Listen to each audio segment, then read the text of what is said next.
Breaking news, Paulo, natameme at nagkabulol-bulol nang natanong si Kim Chiu. I've seen a lot of change, been through a lot of pain. Some things are not the same as they were a year ago, but all will be okay. I move on each and every day. The past. Hindi nga maiwasang matanong ang pinakabagong brand ambassador ng Wiltec Motor Philippines, ang kapamilya at hunk actor na si Paulo Avellino.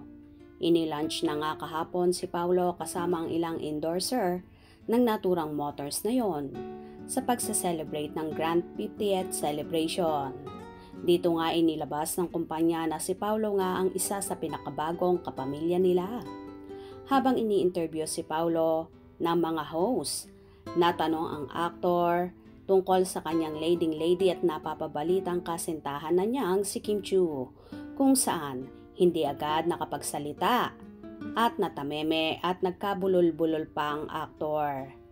Natanong tuloy ni Paulo sa mga host ng naturang event kung kukunin din daw ba ng Wiltec si Kim, kaya tinatanong sa kanya kung saan nagkatawanan at nagkasigawan sa naturang event. Tinanong din ang aktor kung kumusta ang puso nito at sagot naman ni Paulo, sakto lang, na tila pinag-iisipan pa kung ano ang isasagot nito. Hindi, ito nga tinatanong namin kasi kanina sa lahat ng mga nakakasama namin dito. Kamusta naman si Kim?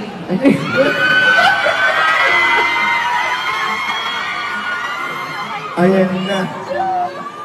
Kukunin rin ba ng baby? Kamusta ang puso mo? Sakto lang. Bongga talaga at pati si papi ni Kim ay lumalagari sa mga endorsement na tila nahahawa na nga sa dalaga sa mga blessings at proyekto na dumarating. Iba talaga ang karisma ni Kimi na pati si Paulo ay nadadamay talaga.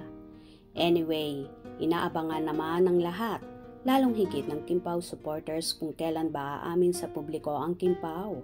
For sure, malapit na itong maganap. Well, good job Paulo and congratulations sa iyong bagong pamilya. More endorsement and projects to come with Chinita Princess. Hope you enjoyed. Please subscribe for more info.